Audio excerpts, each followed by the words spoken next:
to this bill and in support of it. And getting good public policy in any situation is often a very difficult task. So it's and often you need to have a consistent message about public policy outcomes, so whether it's the current health debate we're having, vaccination, the mixed messaging and sort of different messages we get is actually doesn't lead to good public outcomes, public policy outcomes.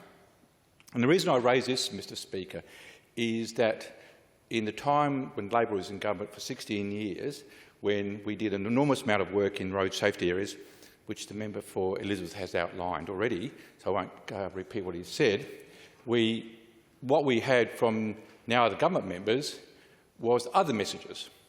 And so those mixed messages undermined what was good public policy in terms of to make sure we had good outcomes in terms of road safety. I can recall quite vividly, members on the other side, when we introduced various measures and we talked about the 5 major things which cause crashes, etc., and deaths on our roads, the fatal 5, the answer was, oh no, the roads are just poor. That was their answer. So they sent this message out.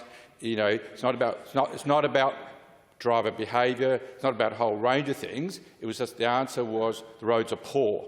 Well, when you look at your record in terms of road safety, if you look at the results on our roads this year and past years, well, clearly you haven't done a good job in that regard.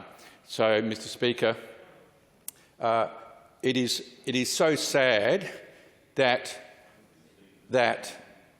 the members of the government and then opposition couldn't do the right thing at the time and actually support the government of the day on those important single messages we had to get. The messages, like I said, to get good public policy requires a united front. It really does require a united front. And particularly when it comes to road safety, we certainly didn't get that support from the then opposition.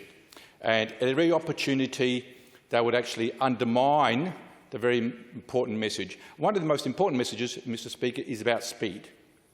Irrespective of what the cause of an accident or crash is, whether it's inattention, whether it's alcohol, whether it's drugs, irrespective of the underlying cause of a crash, the difference of speed is important because it's the difference between whether it's a minor accident or a fatal accident. Speed is that factor which determines that, and that's such simple physics. But at the time, I can recall a number of members, and one was later to become Minister for Transport.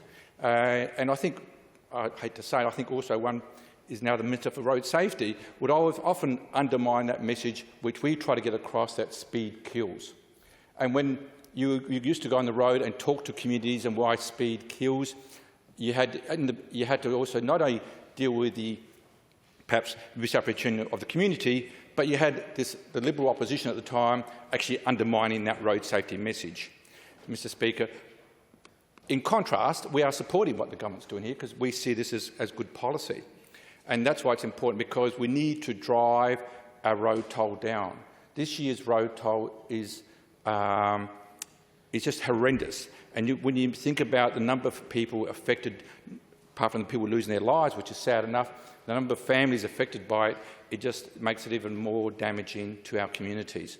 So, Mr. Speaker, I think road safety is important, and hopefully one day, when not in the too near future, when the government members become members of the opposition again, that they actually will remember this. They will remember this and make sure that we do have a consistent message about road safety, that we do support the experts in this area and their advice, and we make sure that we keep our road toll down and we keep people alive on our roads. Thank you, Mr. Speaker. Member for King.